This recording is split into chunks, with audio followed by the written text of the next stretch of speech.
사고 쳤어. 아, 왜 아무나 사랑 못해? 고르고 고르다 똥도 못 골라보고 아무나.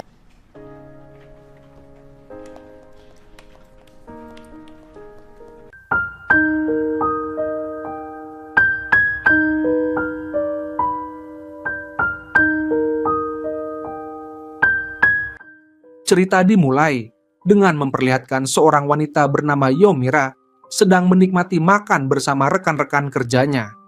Sementara yang lain asyik mengobrol tentang klub-klub di kantor. Mira hanya duduk diam dan mendengarkan, tidak yakin harus mengatakan apa. Salah seorang rekan kerjanya, Hyanggi, mengajaknya bermain bowling malam itu.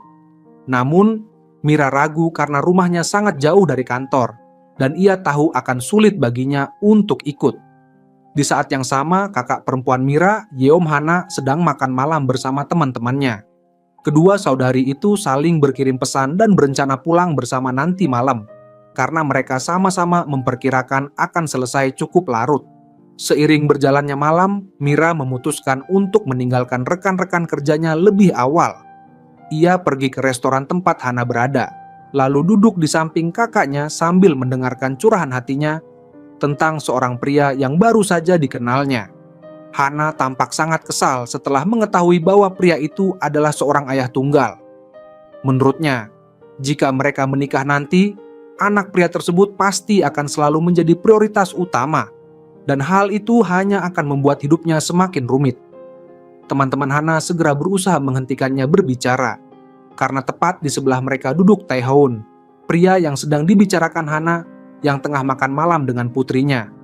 Tak lama kemudian, Taehoon didatangi oleh adiknya, Kyung Seyon, yang membawa hadiah ulang tahun untuk anaknya. Merasa canggung, teman-teman Hana pun berpamitan dan pergi. Hana serta Mira juga berdiri untuk pulang. Tetapi sebelum pergi, Mira dengan sopan menyapa Taehoon. Saat itulah ia menyadari bahwa Taehoon ternyata bekerja di perusahaan yang sama dengannya, hanya saja berada di tim yang berbeda. Di tempat lain, saudara laki-laki mereka, Yeom Chang-hee, sedang bertengkar dengan kekasihnya. Ia sangat kesal karena tiba-tiba diputuskan dan mulai curiga bahwa kekasihnya telah berselingkuh. Malam itu, ketiga bersaudara tersebut pulang bersama menggunakan taksi. Masing-masing tenggelam dalam pikiran dan masalah pribadi mereka sendiri.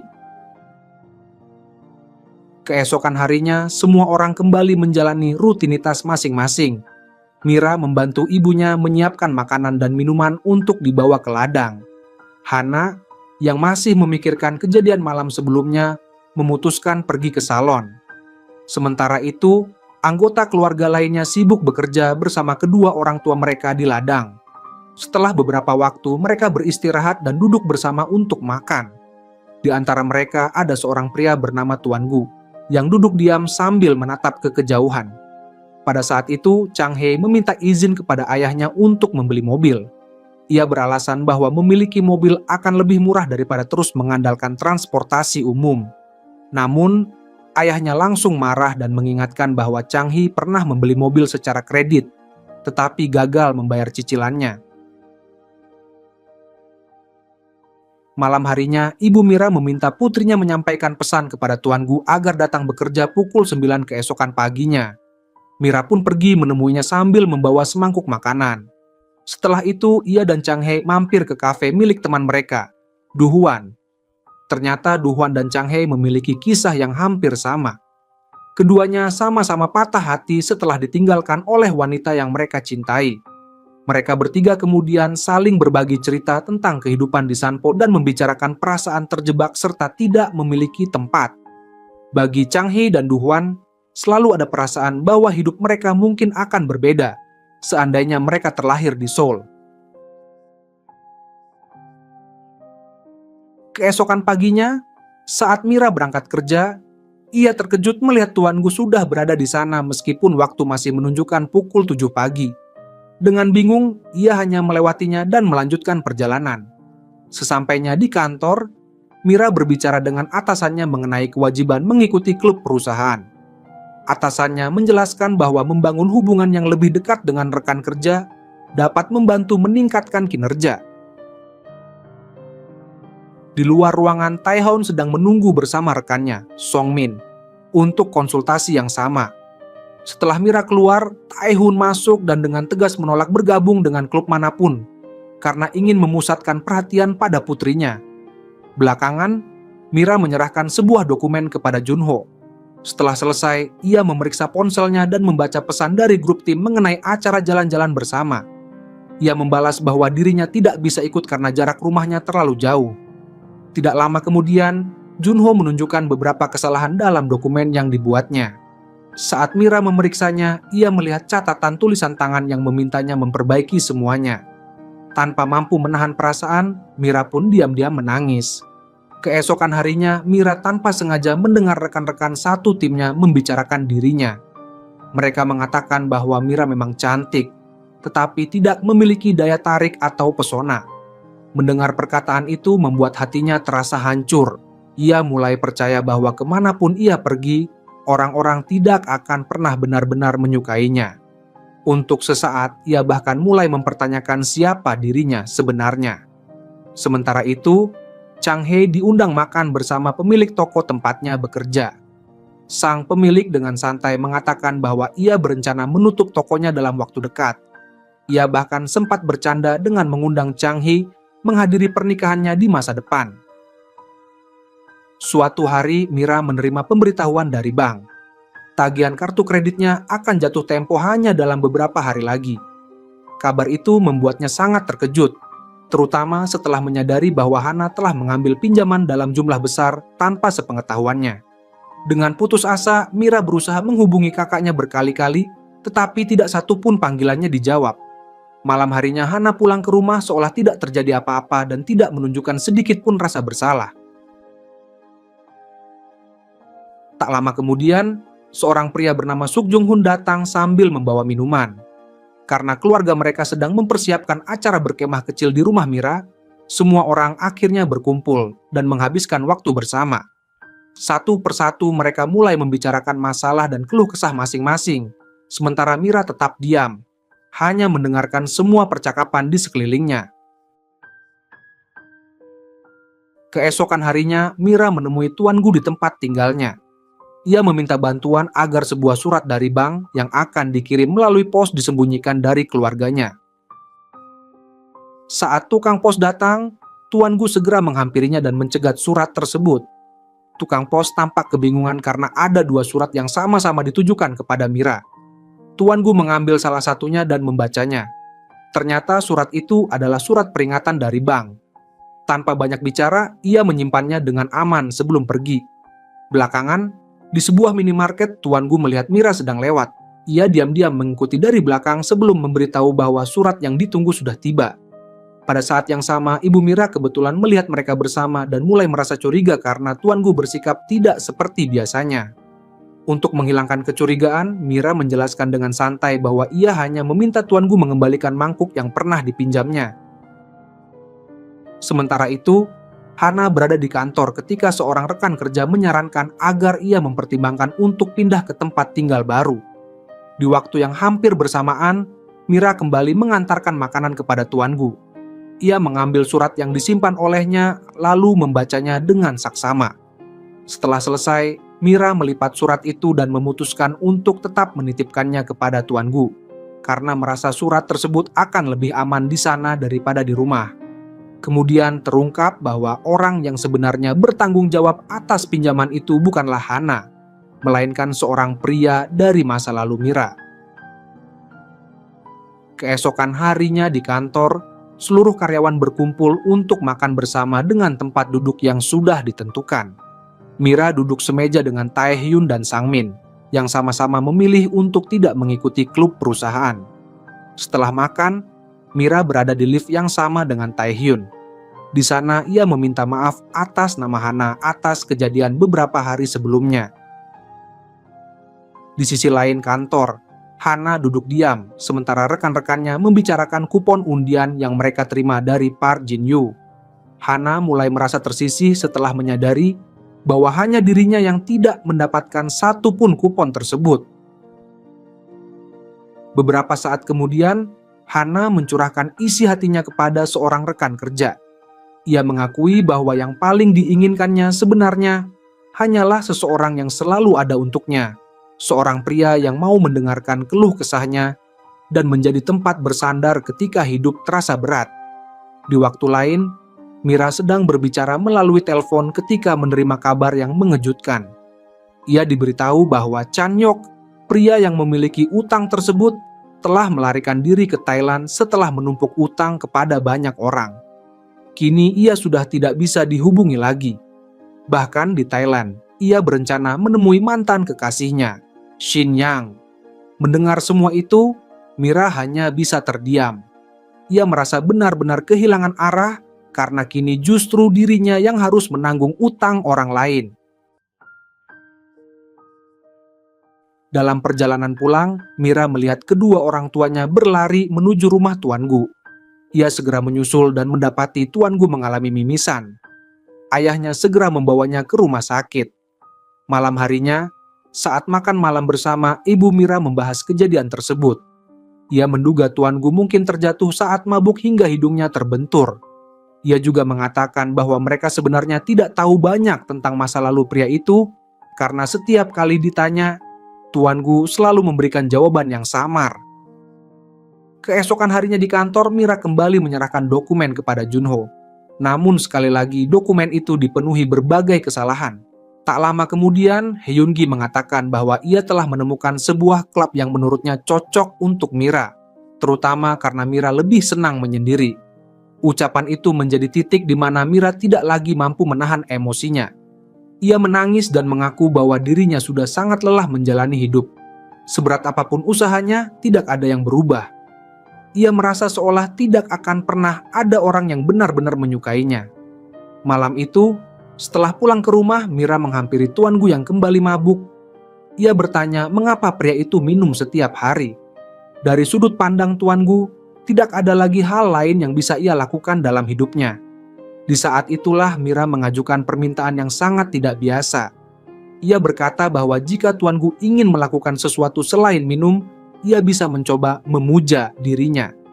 Mira mengaku bahwa hatinya terasa begitu kosong, dan ia percaya bahwa jika ada seseorang yang memujanya, walaupun hanya sekali, mungkin ia akan merasa utuh kembali.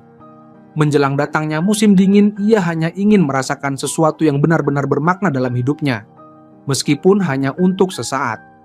Tuan Gu menyuruh Mira pulang dan dengan tegas mengatakan bahwa ia tidak berniat memenuhi permintaannya. Baginya, permintaan itu terasa sangat aneh. Mira meminta untuk dipuja oleh seseorang yang bahkan nama asli dan masa lalunya pun tidak ia ketahui. Bagaimanapun juga, Tuan Gu hanyalah orang asing yang tiba-tiba muncul di desa itu. Meski demikian, kata-kata Mira terus terngiang di benaknya hingga akhirnya ia penasaran dan mencari tahu arti sebenarnya dari kata memuja yang diucapkan Mira. Di kantor, rekan-rekan kerja Mira menyadari bahwa ia belum juga pulang, padahal biasanya ia selalu pulang tepat waktu. Mira mengaku sedang tidak ingin pulang ke rumah, sehingga salah seorang rekan mengajaknya pergi ke sebuah kafe. Namun, bahkan di sana pun Mira tidak bisa menikmati kebersamaan dengan orang lain. Pikirannya terus kembali pada perkataan Tuan Gu tentang utangnya, yang menyuruhnya menghadapi masalah itu dengan benar. Ia juga teringat nasihat Tuan Gu mengenai laki-laki, bahwa pria yang tidak jujur sangat mudah mengenali perempuan yang akan tetap diam meskipun kebenaran diputarbalikkan. Kata-kata itu terus membekas dan perlahan mengubah cara Mira memandang banyak hal. Keesokan harinya, Mira terus berusaha menghubungi Shin Yang, tetapi tetap tidak mendapat balasan. Setelah menyerahkan dokumen lain kepada Junho, ia kembali ke mejanya dan memeriksa ponselnya. Pesan yang ia baca ternyata berisi hinaan dari pria yang berutang kepadanya. Rasa kesal pun memuncak hingga tanpa sadar ia mengumpat pelan. Sayangnya, Junho mendengar ucapan tersebut dan mengira Mira sedang memakinya.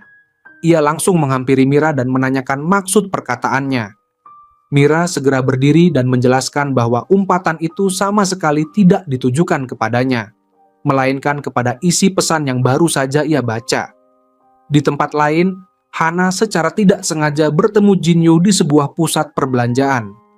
Ia memberanikan diri bertanya mengapa hanya dirinya yang tidak pernah menerima kupon undian, sementara semua rekan kerjanya mendapatkannya. Jinyu terkejut dan baru menyadari bahwa ia memang tidak sengaja melewatkan Hana.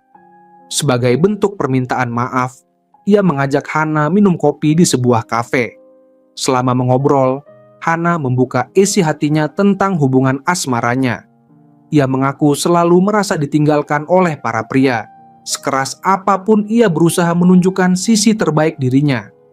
Menurut Jinyu, bukan berarti para pria tidak menyukainya. Hanya saja, Hana belum menemukan seseorang yang benar-benar cocok dengannya. Ia berpendapat bahwa Hana akan lebih serasi dengan pria yang memiliki pendirian kuat dan tujuan hidup yang jelas. Saat jam makan siang, Mira, Taehyun, dan Sangmin kembali dipanggil oleh atasan mereka untuk membahas keikutsertaan dalam klub perusahaan. Sambil menunggu giliran, ketiganya diam-diam memikirkan cara agar tidak perlu dipanggil lagi di kemudian hari. Saat itulah Mira mendapatkan sebuah ide. Ia mengusulkan agar mereka membentuk klub sendiri yang hanya beranggotakan mereka bertiga. Taehyun dan Sangmin menyetujui usulan tersebut, dan sejak saat itu lahirlah klub pembebasan, Liberation Club. Di rumah, Hana menegur Chang Hee. Ia mempertanyakan mengapa Chang Hee selalu merasa dirinya yang ditinggalkan. Padahal menurut Hana, justru Chang Hee lah yang sering menjauhkan orang lain melalui sikap egoisnya. Dalam pandangannya, wanita manapun pada akhirnya pasti ingin meninggalkan pria seperti Chang Hee.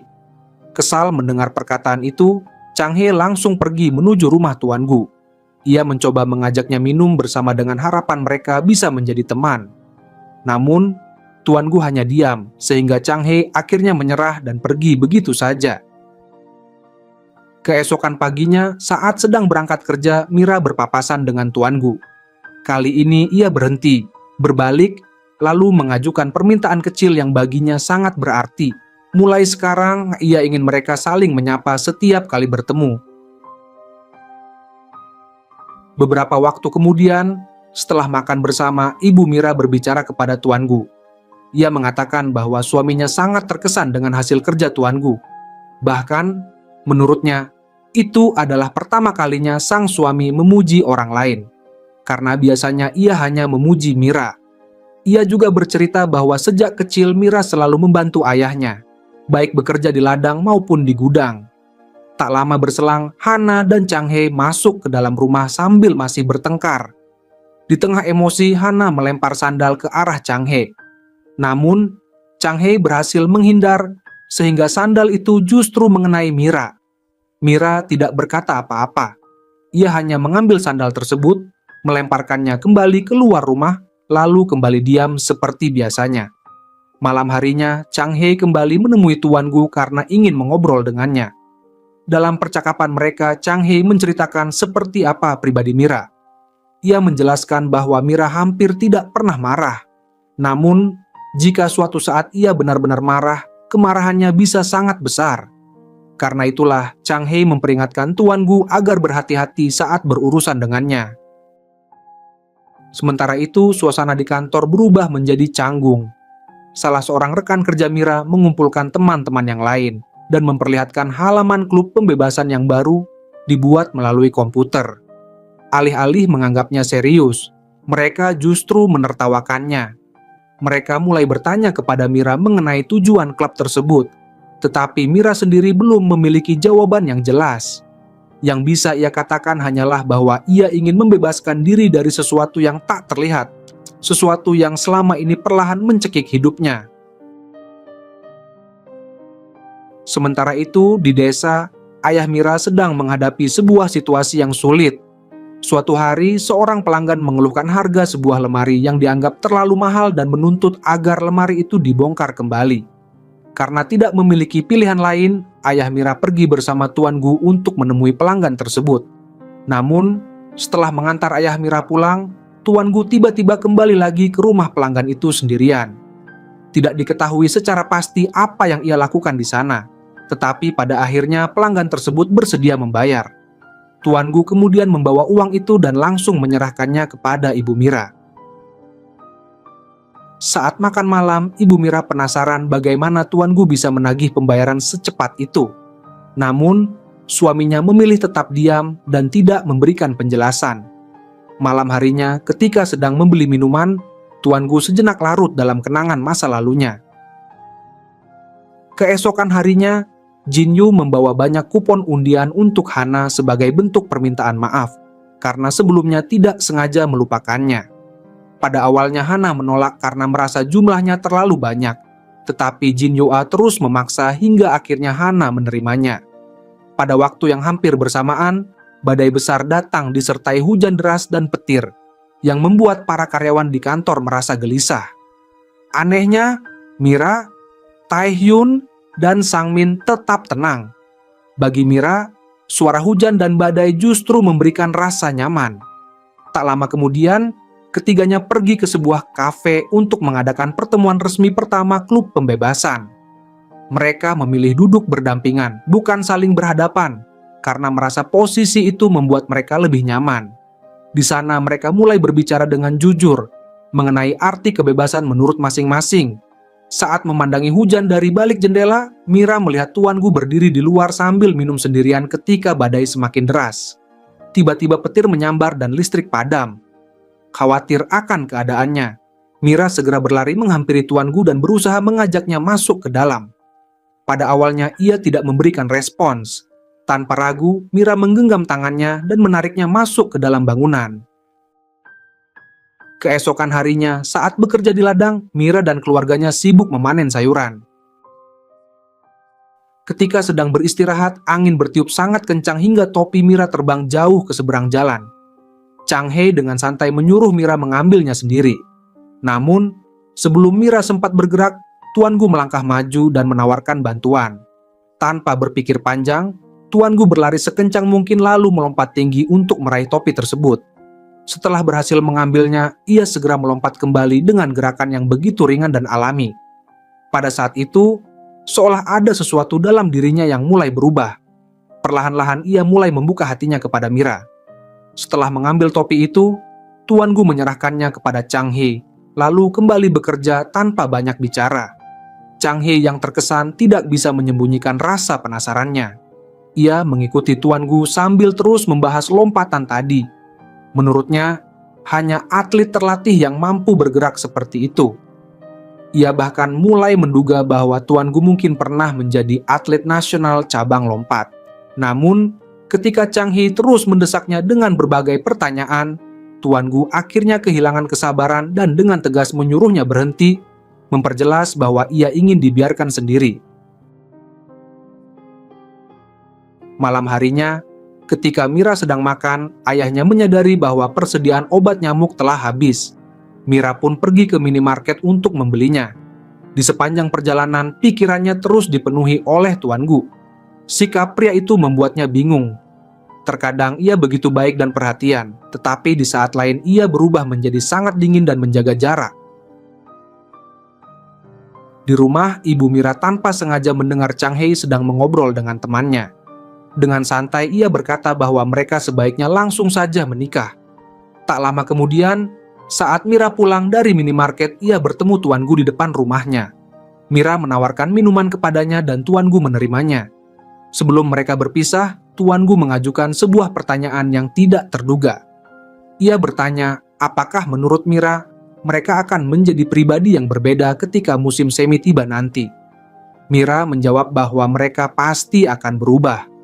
Menurutnya, seseorang akan berubah ketika mulai melakukan hal-hal yang sebelumnya tidak pernah ia lakukan.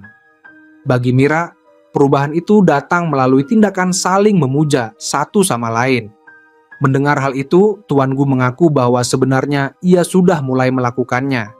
Baginya, semuanya dimulai sejak ia memutuskan berlari mengambil topi Mira pada hari itu. Keesokan harinya, setelah membeli minuman lagi, Tuan Gu berpapasan dengan Mira di dekat stasiun.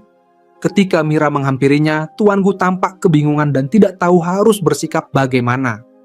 Alih-alih berhenti, ia justru berjalan pergi dengan tergesa-gesa menghindari Mira. Padahal Mira sebenarnya ingin lebih dekat dengannya dan berharap bisa memulai percakapan. Ia pun merasa kecewa melihat Tuan Gu pergi begitu saja. Sebenarnya, Tuan Gu menghindarinya karena ia sendiri tidak tahu bagaimana harus bersikap. terlebih karena ia sadar bahwa cepat atau lambat ia akan semakin sering berhadapan langsung dengan keluarga Mira. Malam itu, Tuan Gu berdiri di depan rumah Mira sambil membawa es krim yang dibelinya sebelumnya. Ia ingin memberikannya kepada Mira, tetapi pada akhirnya ia tidak memiliki cukup keberanian. Ia pun berbalik, kembali ke rumah, lalu menyimpan es krim tersebut di dalam kulkas. Keesokan harinya, Tuan Gu menerima gajinya dan mengucapkan terima kasih kepada ayah Mira. Sesaat ia berdiri diam di depan gudang sambil memandangi pemandangan di sekitarnya. Setelah mengumpulkan keberanian, ia kembali masuk dan meminta nomor telepon Mira kepada ayahnya. Sore harinya, ketika Mira berjalan pulang dari kantor, ia berhenti setelah menerima pesan singkat dari Tuan Gu yang memberitahukan bahwa ia baru saja menerima gajinya. Dalam perjalanan pulang, Tuan Gu bertanya-tanya mengapa Mira seolah tidak pernah benar-benar bisa menyayangi seseorang, padahal ia memiliki keluarga yang utuh. Namun, menurut Mira, kenyataannya tidak sesederhana itu.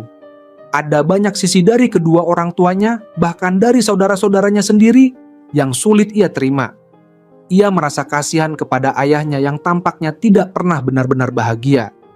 Ia juga merasa iba kepada ibunya yang diam-diam memendam begitu banyak kekecewaan karena keluarganya. Karena itulah, setiap kali terjadi masalah yang serius, mereka semua memilih menyembunyikannya dari sang ibu agar ia tidak semakin terbebani. Hana turun dari bus dan tanpa sengaja melihat Mira bersama Tuan Gu. Ia tampak sedikit bingung melihat mereka berdua sebelum akhirnya ketiganya pulang ke rumah masing-masing. Malam harinya, Chang Hei pergi ke rumah Tuan Gu untuk membawakan minuman. Ketika tidak ada jawaban, ia masuk sendiri karena pintunya ternyata tidak terkunci. Setelah menyimpan minuman itu di dalam kulkas, pandangannya tertuju pada cahaya hijau redup yang keluar dari salah satu ruangan. Saat ia masuk, Chang Hei terkejut mendapati lantai ruangan itu dipenuhi botol-botol minuman kosong. Kemudian pada malam yang sama, Mira datang mengunjungi Tuan Gu yang sedang minum sendirian. Saat mereka menghabiskan waktu bersama, Tuan Gu tiba-tiba teringat es krim yang sebelumnya ia beli, dan akhirnya memberikannya kepada Mira. Tindakan kecil itu perlahan mengubah perasaan Mira. Ia mulai membuka diri dan sedikit demi sedikit lebih sering berinteraksi dengan rekan-rekan kerjanya. Untuk pertama kalinya setelah sekian lama, ia merasa hidupnya sedikit lebih baik. Di rumahnya, Tuan Gu mulai membersihkan seluruh rumah dan menyingkirkan botol-botol kosong yang selama ini berserakan. Setelah selesai, ia memotret hasil pekerjaannya lalu mengirimkan foto tersebut kepada Mira. Sepulang kerja, Mira mendapati Tuan Gu sudah menunggunya. Mereka kemudian berjalan bersama. Dalam perjalanan, Tuan Gu mengaku bahwa selama ini membersihkan rumah, terutama membuang botol-botol kosong, selalu terasa seperti beban baginya. Namun, sejak memutuskan untuk memuja Mira, ia merasa memiliki semangat untuk berubah menjadi pribadi yang lebih baik. Keesokan harinya, Chang Hei masih penasaran dengan lompatan luar biasa yang dilakukan Tuan Gu beberapa waktu lalu. Ia bahkan mencoba menirukannya sendiri. Pada saat yang sama, ponsel Tuan Gu terus bergetar karena banyak pesan masuk yang menanyakan keberadaannya. Dari situ terungkap bahwa nama aslinya adalah Gu Jagyong. Di ladang, semua orang sibuk bekerja. Jagyong dan Mira membersihkan rumput liar bersama, sementara Hana sedang menjemur pakaian di dekat mereka. Ia melihat Jagyong memberikan minuman kepada Mira. Setelah selesai dengan pekerjaannya, Hana memilih bersantai sejenak, tetapi ibunya langsung memarahinya. Dengan kesal, Hana berkata bahwa Mira dan Jagyong sama sekali tidak terlihat sedang bekerja, melainkan lebih seperti sepasang kekasih. Tak lama kemudian, Mira mengirim pesan kepada Jagyong bahwa ia akan pulang lebih malam karena harus menghadiri pertemuan klub. Ia juga menjelaskan bahwa klub tersebut hanya memiliki 3 anggota, dan mereka semua memiliki tujuan yang sama, yaitu mencari arti kebebasan yang sesungguhnya. Saat pertemuan dimulai, Sang Min menjadi orang pertama yang berbicara. Ia membuka buku catatannya dan membacakan semua perasaan yang selama ini dipendam. Di waktu yang hampir bersamaan, Mira menerima telepon dari Hana, yang ternyata sudah menunggu di luar kafe. Hana membutuhkan bantuan untuk membawa barang-barang dari kantornya pulang ke rumah dan terus mengeluh melalui telepon.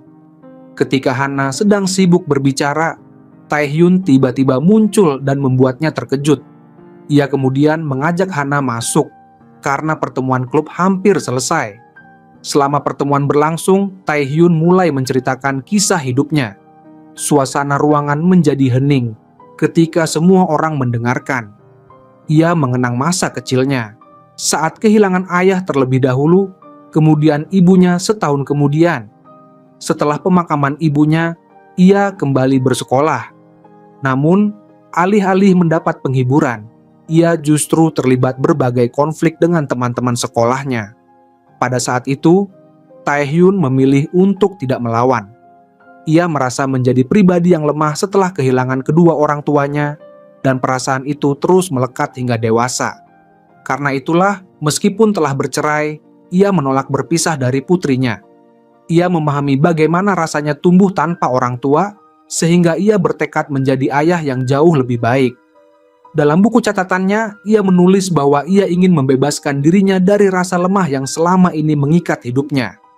Dalam perjalanan pulang, Hana mulai penasaran dengan Taehyun. Ia meminta nomor telepon pria itu kepada Mira, karena berniat menemui orang-orang yang pernah menyakitinya. Setelah mendapatkan nomor tersebut, Hana langsung menghubunginya. Namun, ia mengetahui bahwa Taehyun ternyata sudah berdamai dengan orang-orang itu sejak lama. Kenyataan tersebut membuat Hana cukup terkejut. Sementara itu, Mira terus berusaha menghubungi Chan Hyuk, menuntut agar pria itu bertanggung jawab atas utang yang ditinggalkannya. Ketika akhirnya berhasil tersambung, Chan Hyuk justru menjawab dengan penuh kemarahan. Ia menolak bertanggung jawab dan mengakui bahwa dirinya memang tidak sanggup membayar utang tersebut. Mendengar jawaban itu, Mira hanya bisa duduk sambil menangis, karena merasa benar-benar kewalahan menghadapi semuanya. Sesampainya di rumah, Hana bertanya kepada Mira tentang hubungannya dengan Jagyong. Ia penasaran siapa yang lebih dulu mendekati siapa. Mira menjelaskan bahwa mereka sebenarnya tidak berpacaran. Ia hanya pernah meminta Jagyong untuk memuja dirinya. Pada saat yang sama, Jagyong menerima telepon dari seseorang yang terdengar sangat marah.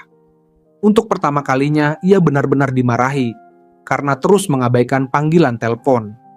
Orang itu mengatakan bahwa Samsik baru saja menghadiri sebuah pemakaman dan bertemu dengan ketua Shin, yang sejak lama mencari keberadaan Jagyong. Percakapan itu juga mengungkap bahwa ketua Shin kini sedang berselisih dengan direktur Baek. Jika mereka bergerak cepat, direktur Baek diyakini bisa dijatuhkan dari posisinya. Keesokan harinya, Mira mengambil keputusan yang sangat berat. Ia melunasi utang temannya dengan membatalkan uang deposito, yang selama ini ia tabung sebagai bekal membeli rumah impiannya di masa depan. Semua itu ia lakukan diam-diam tanpa memberitahu keluarganya. Memilih memikul beban tersebut seorang diri. Setelah keluar dari bank, Mira bertemu dengan Gu Jagyong, lalu mereka berjalan bersama. Jagyong bertanya apakah semua urusannya sudah selesai, dan Mira mengangguk. Ia menjelaskan bahwa temannya pada akhirnya akan mengembalikan semua uang yang telah dipinjam. Jawaban itu justru membuat Jagyong kesal. Ia ingin tahu siapa orang tersebut, bahkan meminta nama dan nomor kontaknya. Namun, Mira menolak memberitahunya. Penolakan itu membuat Jagyong berpikir bahwa mungkin Mira masih memiliki perasaan terhadap pria itu. Sesampainya di rumah Jagyong, ia meminta Mira menunggu sebentar sementara dirinya memasak mie. Saat mereka duduk bersama, Mira meluapkan kekesalannya. Ia merasa kecewa karena Jagyong tidak mendukung keputusannya. Menurutnya, Jagyong seharusnya tetap memujanya, memberinya kekuatan agar ia mampu mengatakan semua hal yang selama ini ingin ia sampaikan kepada orang yang telah menyakitinya. Setelah menyajikan makanan, Jagyong mulai membuka sedikit demi sedikit tentang dirinya. Ia mengatakan bahwa Mira akan sangat terkejut jika mengetahui siapa dirinya yang sebenarnya. Ia mengaku pernah melakukan banyak hal yang membuatnya menjadi sosok yang menakutkan. Selama hidupnya, ia tidak pernah merasa takut, bahkan ketika berhadapan dengan orang-orang yang ingin membunuhnya. Namun anehnya, ketika bersama Mira, ia merasakan sesuatu yang berbeda. Di dekat Mira, ia merasa rapuh, hampir seperti orang bodoh. dan tidak bisa berhenti menunggu kehadiran wanita itu. Malam harinya, saat makan bersama keluarga, Hana mulai penasaran dengan hubungan mereka. Ia bertanya apakah benar Mira dan Jagyong saling memuja. Tanpa ragu, Jagyong langsung membenarkannya. Chang Hye yang melihat Hana masih belum memahami maksud hubungan mereka meminta Jagyong agar bersabar menghadapi kakaknya. Sementara itu di kantor, Mira terus menyelesaikan laporan pekerjaannya. Setelah itu ia pergi ke sebuah kafe sambil membawa laptop. Ia duduk sendirian sambil membayangkan ada seseorang yang duduk di sampingnya. Tak lama kemudian, bayangan itu menjadi kenyataan ketika Jagyong benar-benar datang dan duduk di kursi di sebelahnya. Di tempat lain, saat sedang mengisi bahan bakar kendaraannya, Jagyong terlihat oleh seorang pria bernama Sam-sik. Tanpa membuang waktu, Sam-sik segera melaporkan penemuannya kepada atasannya, bahkan menunjukkan truk yang sedang dikendarai Jagyong. Namun atasannya tidak mempercayainya. Baginya, mustahil seseorang seperti Jagyong menjalani kehidupan yang begitu sederhana. Kembali di kantor, Mira menyerahkan laporannya kepada Junho. Namun Junho hampir tidak memedulikannya dan hanya menyuruhnya meletakkan laporan itu di atas meja. Ketika Mira hendak pergi, Junho sempat berkomentar mengenai selera warnanya. Menurutnya, kemampuan memilih warna adalah bakat yang dimiliki seseorang sejak lahir. Akan tetapi, ketika para eksekutif meninjau seluruh desain yang masuk, justru rancangan warna buatan Mira yang akhirnya dipilih. Pada saat yang sama, Jagyong menunggu Mira di stasiun. Sambil menunggu, ia mampir ke minimarket untuk membeli makanan ringan dan minuman. Ketika Mira tiba, ia berjalan tergesa-gesa menuju pintu keluar tanpa melihat Jagyong. Baru setelah hampir bertabrakan di depan minimarket, mereka saling menyadari dan akhirnya pulang bersama. Saat bekerja, Jagyong kembali menerima pesan dari orang yang sebelumnya meneleponnya. Ia menjauh sejenak untuk membalas panggilan tersebut.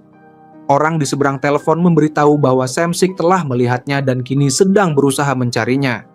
Selain itu, tekanan terhadap direktur Baek juga semakin besar. Jika Jagyong tidak segera bertindak, ia sendiri bisa menjadi sasaran berikutnya. Jagyong mendengarkan semua itu dengan tenang. Ia mengatakan bahwa dirinya akan kembali ketika waktunya memang sudah tepat. Untuk saat ini ada hal lain yang lebih penting baginya. Setelah menutup telepon, ia kembali bekerja seolah tidak terjadi apa-apa. Malam itu, Jagyong kembali menunggu Mira di stasiun. Ketika Mira datang, mereka berjalan pulang berdampingan. Sepanjang perjalanan, Mira terus berbicara tanpa henti. Perubahan itu sangat terasa karena sebelumnya ia hampir selalu diam jika tidak diajak bicara lebih dahulu. Kini ia bisa bercerita tentang apa saja, mulai dari cuaca hingga hal-hal kecil yang ia lihat di sepanjang jalan. Keesokan harinya, Mira mulai menyadari bahwa ada sesuatu dalam dirinya yang telah berubah. Ia menceritakan hal itu kepada atasannya. Mira merasa kini ia mampu mengungkapkan isi hatinya dengan lebih bebas. Untuk pertama kalinya dalam hidupnya, ia mulai percaya bahwa dirinya memang pantas dicintai. Pada waktu yang hampir bersamaan, sebuah kecelakaan kecil terjadi ketika ayah Mira sedang mengangkut barang. Tali yang mengikat muatan tiba-tiba putus sehingga semua barang berjatuhan ke jalan. Ayah Mira segera meminta Jagyong menghentikan kendaraan agar mereka bisa membersihkan semuanya sebelum membahayakan pengguna jalan lain. Ketika mereka sedang membereskan barang-barang tersebut, Tuan Baek kebetulan melintas dan melihat Jagyong. Bersama Sam-sik, ia menghampiri Jagyong dan membawanya pergi untuk berbicara. Dalam pertemuan itu, Tuan Baek menuduh Jagyong berpura-pura menjalani kehidupan sederhana. Terungkap bahwa Jagyong pernah menjalin hubungan dengan adik perempuan Tuan Baek yang kini telah meninggal dunia. Setelah pertemuan itu selesai, Jagyong berjalan pulang seorang diri. Ayah Mira yang diam-diam mengkhawatirkannya terus memperhatikan dari kejauhan. Ia baru merasa lega setelah melihat Jagyong berhasil pulang dengan selamat. Sesampainya di rumah, Mira menyiapkan makanan ringan untuk Jagyong dan menyuruhnya beristirahat karena melihat wajahnya yang sangat kelelahan. Ketika Mira pulang ke rumahnya sendiri, ibunya bertanya mengapa ia hampir setiap hari mengunjungi Jagyong sepulang kerja. Tanpa berpikir panjang, Mira menjawab dengan santai bahwa mereka sedang berpacaran. Jawaban itu langsung membuat ibunya sangat terkejut. Begitu pula Hana yang tidak menyangka akan mendengar pengakuan tersebut. Keesokan paginya, Jagyong kembali membantu ayah Mira bekerja seperti biasa. Ayah Mira yang mengira Jagyong mungkin sedang dikejar para penagih utang. Ayah Mira kemudian menceritakan pengalamannya di masa lalu kepada Jagyong. Dahulu ia pernah melakukan kesalahan besar dengan menjadi penjamin utang seseorang. Meski begitu, ia merasa beruntung karena pada akhirnya berhasil melunasi seluruh utang tersebut. Berdasarkan pengalaman itu, ia menasihati Jagyong agar terus bekerja keras dan membangun kehidupan yang lebih baik. Jagyong hanya mendengarkan dengan tenang, lalu meminta izin untuk membeli tali baru sebagai pengganti tali yang putus. Sementara itu, di rumah Jagyong, Mira menyadari sesuatu yang berbeda. Untuk pertama kalinya, ia tidak melihat Jagyong sedang minum alkohol. Sebelum sempat menjelaskan alasannya, ponselnya berdering. Mira menyarankan agar ia mengangkat telepon tersebut, tetapi Jagyong mengabaikannya dan justru mengalihkan pembicaraan. Ia bertanya mengapa Mira mengatakan kepada ibunya bahwa mereka sedang berpacaran. Menurutnya, hal itu sebenarnya tidak perlu diketahui siapapun, apalagi karena suatu hari nanti ia mungkin akan pergi begitu saja tanpa memberi kabar. Namun bagi Mira, berakhirnya sebuah hubungan adalah bagian yang wajar dalam hidup. Karena itu, ia merasa tidak ada alasan untuk menyembunyikan hubungan mereka. Sebelum pulang, Mira meminta Jagyong mengatakan apapun yang benar-benar ada di dalam hatinya. Kali ini Jagyong akhirnya membuka masa lalunya. Ia mengenang seseorang yang pernah ingin mengakhiri hidupnya. Saat itu ia sudah berusaha membujuk wanita tersebut agar mencari pertolongan. Namun pada akhirnya wanita itu memilih melompat dan meninggal dunia. Baru kemudian terungkap bahwa wanita tersebut adalah kekasih Jagyong. Setelah menceritakan semua itu, Jagyong berkata kepada Mira bahwa kapanpun ia mau, Mira boleh memintanya berhenti memuja dirinya.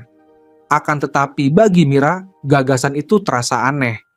Ia bahkan tidak ingat sejak kapan sebenarnya Jagyong mulai melakukan hal tersebut. Cerita kemudian beralih ke masa lalu dan memperlihatkan sebuah peristiwa penting yang mengubah segalanya. Jagyong terbangun setelah mendengar suara Mira memanggilnya. Saat mulai sadar sepenuhnya, ia menyadari bahwa kereta telah tiba di stasiun Dongmi, lalu segera turun. Barulah diketahui bahwa tanpa disadari, Mira sebenarnya telah menyelamatkan nyawanya. Seandainya Jagyong tetap mengikuti instruksi Samsik untuk pergi ke stasiun Oido, ia akan berjalan langsung menuju sebuah penyergapan yang telah disiapkan oleh para preman bayaran. Tak lama kemudian, Jagyong terlihat menggunakan telepon umum. Orang di seberang telepon mengeluh karena ketua Shin masih menunggu mereka menjatuhkan Tuan Baek. Mendengar hal itu, Jagyong dengan tenang mengatakan bahwa dirinya sudah lelah dengan semua urusan tersebut. Tanpa ragu, ia menutup telepon dan pergi begitu saja, seolah memilih meninggalkan dunia yang selama ini membelit hidupnya. Keesokan harinya, saat bekerja di gudang, Jagyong melihat Samsik diam-diam mengawasinya dari kejauhan. Begitu pandangan mereka bertemu, Samsik langsung bersembunyi karena sadar dirinya telah ketahuan. Sementara itu, Mira sedang makan bersama seorang temannya. Dalam percakapan mereka, ia bercerita tentang Jagyong. Menurut Mira, Jagyong adalah sosok yang tidak pernah mencari-cari alasan dan selalu menunjukkan dirinya apa adanya. Setelah selesai makan, Mira pergi ke tempat kerja Chang Hei. Kakaknya meminta Mira mengantarkan sebotol minuman keras jenis baru kepada Jagyong.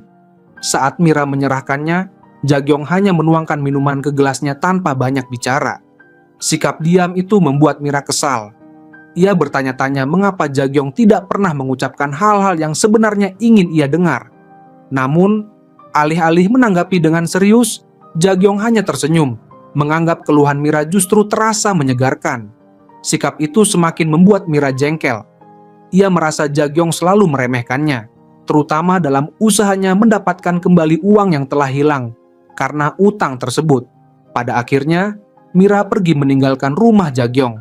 Sementara pria itu hanya memandang kepergiannya sambil tersenyum kecil. Keesokan paginya, Jagyong mengendarai mobil menuju sebuah klub malam dan masuk ke dalamnya. Begitu ia muncul, suasana langsung berubah. Semua orang yang berada di sana membungkukkan badan sebagai bentuk penghormatan. Saat itulah terungkap bahwa inilah dunia asli Jagyong, sebuah kehidupan yang sama sekali berbeda dari kesehariannya yang sederhana di Sanpo. Ia langsung menemui Tuan Baek. Dalam pertemuan itu, Jagyong menjelaskan alasan kedatangannya. Belakangan ini ia tidak bisa tidur karena terus memikirkan bagaimana Tuan Baek salah menilai dirinya. Tuan Baek mengira Jagyong berpura-pura hidup miskin, padahal sebenarnya ia hanya memilih menjauh dari semuanya untuk beristirahat. Lebih dari itu, Jagyong merasa telah dikhianati dalam urusan bisnis mereka. Karena itulah ia datang untuk memberikan peringatan. Ia mengatakan bahwa suatu hari nanti ia akan kembali. Ketika saat itu tiba, hanya akan ada dua pilihan: meninggalkan dunia bisnis dan menjalani hidup sederhana, atau tetap mengejar kekuasaan dan bersiap menanggung segala akibatnya. Jagyong juga menegaskan bahwa ia tidak ingin diganggu sampai dirinya sendiri memutuskan untuk kembali. Saat meninggalkan tempat itu, Jagyong memanggil Samsik dan memintanya menyiapkan suatu urusan di Sanpo. Samsik yang tampak gugup segera membela diri. Ia bersikeras bahwa bukan dirinya yang menyuruh Jagyong pergi ke stasiun Oido. Saat itu ponselnya telah diambil oleh Tuan Baek. Namun Jagyong sudah mengetahui seluruh kebenarannya karena sebelumnya Hyun telah menceritakan semuanya. Sore harinya setelah pulang kerja, Mira menerima pesan dari Jagyong yang mengatakan bahwa ia sedang menunggunya. Mira pun datang menemuinya. Lalu mereka pergi bersama menggunakan mobil Jagyong. Chang Hye melihat mereka dari kejauhan dan segera berlari, menghampiri sambil membawa sebuah kunci mobil yang ditemukannya sebelumnya. Dengan penuh semangat ia bertanya apakah mobil mewah itu benar-benar milik Jagyong. Tanpa ragu, Jagyong mengajaknya ke ruang parkir bawah tanah sebuah apartemen tempat mobil itu diparkir. Begitu melihat mobil tersebut dari dekat, Chang Hye benar-benar terpukau. Ia terus memuji Jagyong, lalu dengan antusias meminta izin untuk mengemudikannya. Mereka pun berkeliling bersama. Mira ikut duduk di dalam mobil, sementara Chang Hye menikmati perhatian yang ia terima karena mengendarai mobil mewah itu. Bahkan ketika mereka berhenti di suatu tempat, orang-orang mulai memperlakukannya dengan cara yang berbeda. Sesampainya di rumah, ibu mereka bertanya mobil siapa yang terparkir di depan rumah. Du Hwan dengan cepat menjawab bahwa mobil itu milik seorang temannya yang sedang bepergian ke luar negeri dan menitipkannya sementara. Ketika Jung Hoon melihat mobil tersebut, ia langsung terkesan. Hal itu membuatnya semakin penasaran dengan pekerjaan Jagyong yang sebenarnya. Keesokan harinya di kantor, Mira kembali menyerahkan laporannya. Namun sekali lagi Junho mengkritiknya. Bahkan ia sempat mengomentari pakaian yang dikenakan Mira, seolah sengaja ingin mempermalukannya di depan rekan-rekan kerja. Mira tidak membalas sepatah kata pun. Ia hanya diam dan menahan semuanya. Beberapa saat kemudian, saat berada di dalam lift, Junho dengan santai bertanya mengenai klub pembebasan yang dibentuk Mira. Mira menjawab dengan jujur bahwa ia ingin membebaskan dirinya dari orang-orang yang membuatnya merasa tidak nyaman. Jawaban itu membuat Junho terdiam tanpa mampu berkata apa-apa. Malam harinya ketika sedang minum bersama Jagyong, Mira akhirnya meluapkan semua perasaan yang selama ini dipendam. Ia mulai membicarakan Junho, menggambarkannya sebagai seseorang yang memiliki kekuasaan di kantor, tetapi tidak memiliki arti apapun di luar lingkungan kerja. Mira juga mengenang saat perusahaan pernah melakukan pengurangan karyawan dan menawarkan program pengunduran diri secara sukarela. Ironisnya, justru karyawan yang berbakat memilih pergi karena memiliki banyak kesempatan di tempat lain. Sementara mereka yang sebenarnya diharapkan keluar tetap bertahan, karena tidak ada perusahaan lain yang menginginkan mereka. Menurut Mira, itulah alasan mengapa Junho masih bekerja di sana hingga sekarang. Jagyong mendengarkan dengan tenang sebelum menyampaikan pandangannya sendiri. Menurutnya, orang yang lemah terkadang bisa menjadi sosok yang paling kejam. tetapi sekaligus juga yang paling menyedihkan. Ia bahkan bercanda menyarankan agar Mira suatu hari membawa Junho ke ladang, supaya ia bisa diberi pelajaran melalui pekerjaan berat di sana. Setelah itu mereka makan mie bersama. Ja-gyong membuka jendela, menikmati udara malam sambil mengagumi perubahan kecil yang terjadi dalam hidupnya. Ia berkata bahwa baru kali ini ia tinggal di tempat yang anginnya berubah setiap malam dan bulan terasa begitu dekat. Tak lama kemudian, mereka berjalan keluar rumah bersama. Dalam sebuah momen yang tiba-tiba, Ja-gyong melempar batu ke arah lampu di kejauhan hingga lampu itu padam. Saat mereka berdiri menikmati suasana malam, Ja-gyong menyadari bahwa Mira kedinginan. Tanpa mengucapkan sepatah kata pun, ia menarik Mira lebih dekat ke dalam pelukannya untuk menghangatkannya. Dalam keheningan itu, jarak di antara mereka perlahan menghilang. Untuk pertama kalinya, mereka saling berciuman. Malam itu juga, Ja-gyong tiba-tiba terbangun karena mendengar suara mencurigakan dari luar rumah. Ketika mengintip keluar, ia melihat dua pria asing sedang memeriksa mobil pickup milik ayah Mira. Diam-diam mereka memasang sesuatu di bagian bawah kendaraan sebelum akhirnya pergi. Keesokan paginya, Ja-gyong memeriksa mobil tersebut dan menemukan sebuah alat pelacak yang disembunyikan di bawahnya. Untuk memastikan dugaannya, ia sengaja mengendarai mobil itu berkeliling. Setelah melewati beberapa tempat, ia menyadari ada sebuah mobil yang terus mengikutinya. Ja-gyong segera bersembunyi dan menunggu. Begitu mobil itu berhenti, ia langsung menghampirinya, memecahkan kaca jendela, lalu menarik paksa pria yang berada di dalamnya. Ia memaksa pria tersebut menelepon Tuan Baek. Namun, dari percakapan itu terungkap bahwa kedua pria tersebut ternyata bukan anak buah Tuan Baek, melainkan bekerja untuk Ketua Shin.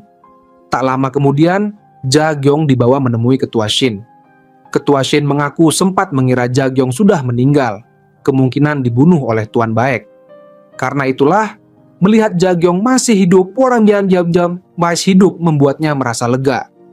Ketua Shin kemudian meminta Ja-gyong segera kembali bekerja setelah masa istirahatnya selesai. Menurutnya, ia membutuhkan seseorang yang kuat untuk menduduki posisi penting agar kekuasaannya tetap terjaga. Jika posisi itu jatuh ke tangan Tuan Baek, pengaruhnya bisa melemah di hadapan banyak orang. Meski demikian, Ja-gyong belum ingin kembali. Untuk sementara waktu, ia memilih tetap tinggal di Sanpo.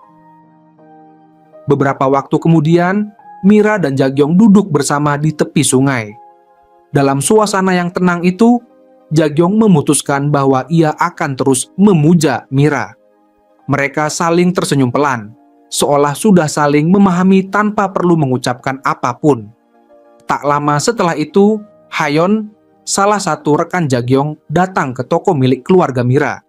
Ia melihat-lihat ke sekeliling dengan hati-hati hingga akhirnya ibu Mira bertanya, siapa yang sedang ia cari? Hayon menjelaskan bahwa ia mencari Ja-gyong dan memperkenalkan diri sebagai temannya. Ibu Mira kemudian mempersilahkannya masuk. Sambil menikmati minuman yang disuguhkan, Hayon memperhatikan foto-foto keluarga yang terpajang di rumah. Tidak lama kemudian, Ja-gyong dan ayah Mira pulang lalu duduk makan bersama. Di tengah makan, Yon mengatakan bahwa Ja-gyong adalah orang yang luar biasa. Ayah Mira hanya mendengarkan tanpa memberikan banyak tanggapan. Sebelum pergi, Yon kembali membujuk Ja-gyong agar segera kembali karena banyak orang yang sedang kesulitan tanpa kehadirannya. Namun ketika pembicaraan beralih kepada Mira, Ja-gyong memilih diam dan hanya memalingkan wajah. Di kantor, Ji-hui memberitahu Mira bahwa ada anggota baru yang bergabung dengan klub pembebasan. Ternyata orang itu adalah Hyun-gi, yang mengaku mulai tertarik setelah melihat kegiatan mereka beberapa waktu lalu, tetapi baru sekarang memiliki keberanian untuk bergabung. Pada saat yang sama, Junho mengumumkan adanya lomba desain di kantor. Ia secara khusus menyemangati Ji-hui dan Sujin agar memberikan usaha terbaik mereka, sementara Mira hampir tidak ia perhatikan sama sekali. Melihat hal itu, Boram mendorong Mira untuk membuktikan kemampuannya dengan berusaha meraih juara pertama. Ia berharap kemenangan itu bisa membuat orang-orang berhenti meremehkan Mira. Sementara itu, ketika ayah Mira sedang membeli peralatan kerja, ia melihat Chang Hee mengendarai sebuah mobil. Sesampainya Chang Hee di rumah, sang ayah langsung bertanya, mobil siapa yang sedang dikendarainya. Pada awalnya, Chang Hee menganggap pertanyaan ayahnya sepele dan mengatakan bahwa mobil itu milik seorang teman. Namun, ayahnya terus mendesak hingga akhirnya Chang Hee mengaku bahwa mobil tersebut sebenarnya milik Gu Jagyong. Mendengar jawaban itu, ayahnya terdiam sejenak. Chang Hee kemudian menjelaskan bahwa Jagyong sebenarnya adalah orang yang sangat kaya dan dialah yang mengizinkannya memakai mobil tersebut. Bukannya terkesan, ayahnya justru marah. Dengan tegas ia mengatakan bahwa Chang Hee tidak seharusnya menggunakan barang yang bukan miliknya. Chang Hee membantah dengan kesal, tetapi ayahnya membanting meja dan mengingatkan betapa mahalnya harga mobil itu. Tak lama kemudian, Jagyong datang ke rumah dan langsung merasakan suasana yang tegang dan canggung. Keesokan harinya, Chang Hee mulai cemas memikirkan kerusakan yang telah terjadi pada mobil tersebut. Du Hwan menyarankannya agar berkata jujur saja, karena kemungkinan besar mobil itu sudah diasuransikan. Setelah berpikir cukup lama, Chang Hee akhirnya memberanikan diri untuk mengaku. Namun, ketika Jagyong datang untuk memeriksa mobilnya, Chang Hee justru panik dan melarikan diri sebelum sempat menjelaskan apapun. Ia terus berlari hingga tiba di stasiun Dongmi, lalu segera naik ke dalam kereta. Tanpa diduga, Jaegyong naik ke kereta yang sama. Meski begitu, ia sama sekali tidak berniat mengejar Chang Hee. Tujuannya adalah pergi ke Seoul untuk menemui Hyun. Sesampainya di Seoul, Jaegyong menceritakan tentang seseorang yang selama ini terus-menerus membohonginya dan membuatnya muak. Ia mengira dirinya sudah meninggalkan dunia itu, tetapi ternyata bisnis tersebut tidak pernah benar-benar berhenti.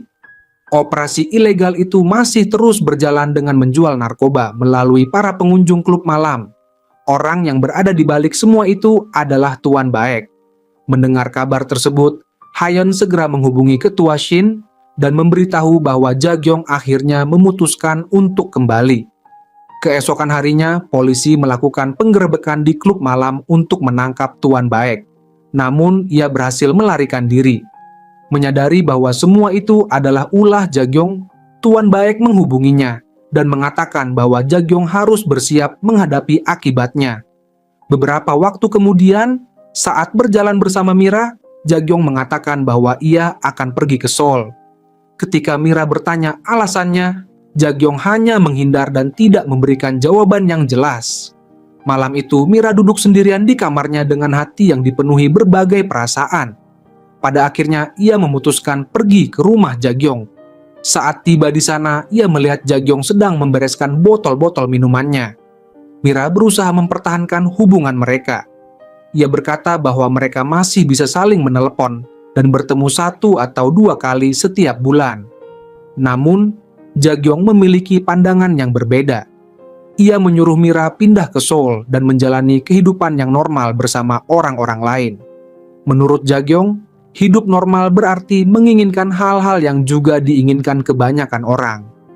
Ia percaya Mira pantas memperoleh kehidupan yang penuh kebahagiaan seperti perempuan lainnya. Mira mendengarkan semua itu, tetapi jawabannya sudah bulat. Ia memilih tetap tinggal dan mempertahankan kehidupan yang telah ia bangun. Meskipun kehidupan itu mungkin tidak sesuai dengan ukuran normal menurut orang lain. Keesokan harinya, ayah Mira mengetahui bahwa Jagyong akan pergi meninggalkan Sanpo. Sebelum berpisah, ia mengatakan bahwa Jagyong akan selalu diterima kembali jika suatu hari berubah pikiran dan ingin bekerja lagi bersama mereka. Di tempat lain, Tuan Baek sedang melarikan diri dari kejaran polisi. Karena tidak memiliki jalan keluar, ia mencoba kabur dengan melompati sebuah pembatas. Namun usahanya berakhir tragis. Ia terjatuh ke atas besi-besi konstruksi yang terbuka dan mengalami luka yang sangat parah hingga akhirnya meninggal dunia. Pengejaran itu pun berakhir seiring berakhirnya hidup Tuan Baek.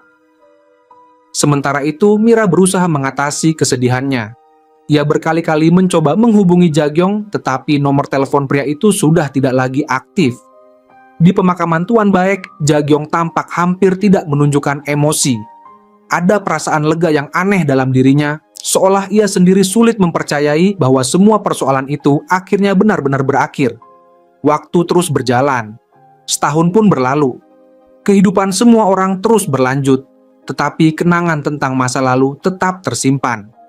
Pada akhirnya, Jagyong memutuskan kembali ke Sanpo untuk menemui Mira. Ia berdiri di depan rumah Mira. Namun, ketika pintu terbuka, yang menyambutnya justru seorang wanita yang tidak dikenalnya. Wanita itu ternyata adalah istri baru ayah Mira. Perlahan-lahan kenyataan yang menyedihkan pun terungkap. Ibu Mira telah meninggal dunia dengan tenang saat sedang beristirahat di kamarnya. Pada hari itu, ia sedang memasak nasi. Ketika Chang Hei menyadari nasi mulai gosong, ia masuk ke kamar untuk membangunkan ibunya. Namun, saat itulah ia menemukan bahwa sang ibu telah meninggal. Dalam kepanikan, Chang Hei berlari keluar rumah, bahkan sampai meninggalkan sebelah sandalnya, demi memberitahu ayah mereka secepat mungkin. Setelah kehilangan ibu mereka, ketiga bersaudara itu merasa terlalu berat untuk tetap tinggal di Sanpo. Mereka akhirnya memutuskan pindah ke Seoul. Kini ayah mereka melanjutkan hidup bersama istri barunya, sementara anak-anaknya tetap memberikan perhatian dan dukungan dari kejauhan. Sebelum Jagyong pergi, ayah Mira memberikan nomor telepon baru Mira kepadanya. Tidak lama kemudian, Jagyong menghubungi Mira dan mengajaknya bertemu. Ketika akhirnya mereka bertemu kembali, suasana terasa sedikit canggung. Waktu dan jarak telah menciptakan sebuah keheningan di antara mereka. Namun, saat berjalan berdampingan, Mira menyadari betapa banyak perubahan pada diri Jagyong. Bahkan dari hal sederhana seperti rambutnya yang kini lebih panjang. Perlahan-lahan percakapan kembali mengalir. Untuk pertama kalinya, Mira menanyakan identitas Jagyong yang sebenarnya. Kali ini ia akhirnya memperkenalkan dirinya dengan nama asli Gu Jagyong. Mira juga penasaran bagaimana Jagyong bisa mendapatkan nomor telepon barunya. Jagyong menjelaskan bahwa ia sempat mengunjungi rumah lama Mira. Dari sanalah ia mengetahui semua yang telah terjadi, termasuk meninggalnya ibu Mira dan pernikahan kembali ayahnya. Menyadari bahwa Jagyong sudah mengetahui semuanya, Mira memilih tidak membahasnya lagi. Mereka terus berjalan berdampingan hingga tiba di pasar, menikmati kebersamaan sambil perlahan mengganti waktu yang hilang selama mereka berpisah. Saat sedang makan bersama, Jagyong tiba-tiba menerima telepon dari Samsik. Ia meminta Mira menunggunya sebentar lalu pergi menyelesaikan urusan yang mendesak. Setibanya di tempat tujuan, Jagyong langsung memeriksa catatan keuangan. Tak lama kemudian, ia bersama Samsik menuju sebuah klub malam. Begitu masuk, mereka melihat suasana yang kacau. Seorang wanita sedang menyerang seorang perantara dengan botol hingga pria itu berdarah. Wanita tersebut marah karena kehilangan pekerjaannya sekaligus terus ditekan untuk melunasi utangnya. Melihat kejadian itu, raut wajah Jagyong langsung berubah. Ia menghampiri wanita tersebut dan dengan tegas mengatakan bahwa dirinya tidak bisa mentoleransi orang-orang yang lari dari tanggung jawab. Setelah itu, ia masuk ke ruangan lain dan mulai menggeledah tempat tersebut. Setelah membuang beberapa barang yang menghalangi, ia menemukan uang tunai yang disembunyikan di bawah sebuah kursi. Selesai dengan urusannya, Jagyong kembali menemui Mira di restoran, seolah tidak terjadi apa-apa. Namun, Mira segera menyadari ada bekas luka di wajah Jagyong. Ia merasa pria itu telah banyak berubah dalam waktu yang begitu singkat. Saat mereka berjalan bersama, Mira mulai bercerita tentang Chan Hyuk yang hingga kini masih belum melunasi utangnya. Sebaliknya, pria itu justru sibuk mengadakan pesta pernikahan yang mewah. Ketika Mira menagihnya, Chan Hyuk hanya membalas dengan kemarahan hingga membuat Mira hampir kehilangan kesabaran. Malam itu, Mira dan Jagyong menghabiskan waktu bersama di apartemen sambil saling bertukar hadiah sederhana. Keesokan harinya, Chang Hei menelepon ayahnya dan mengatakan bahwa minggu depan ia berencana pulang berkunjung. Pada saat yang sama, Hana yang masih merasa bimbang dengan hubungan asmaranya memutuskan memotong rambutnya, seolah ingin memulai lembaran baru dalam hidupnya. Sepulang kerja, Mira kembali bertemu Chan Hyuk secara tidak sengaja. Kemudian, saat hendak pulang, ia dikejutkan oleh Jagyong yang tiba-tiba muncul dan memeluknya. Sesampainya di dalam rumah, Jagyong menawarkan bantuan untuk menagih utang Chan Hyuk. Namun Mira menolaknya. Ia ingin membuktikan kepada dirinya sendiri bahwa Chan Hyuk hanyalah seorang pengecut yang melarikan diri setelah membawa uangnya. Pada saat yang sama, Mira mengaku bahwa ia menganggap Jagyong sebagai tempat beristirahat dan sumber ketenangan. Karena itulah ia tidak ingin membebani pria tersebut dengan kemarahan dan masalahnya sendiri. Mendengar pengakuan itu, Jagyong hanya tersenyum pelan, merasa sangat bahagia. Beberapa hari kemudian, Mira, Hana, dan Chang-hye pulang ke Sanpo untuk merayakan ulang tahun ayah mereka. Du Hwan menyambut kedatangan mereka dengan hangat.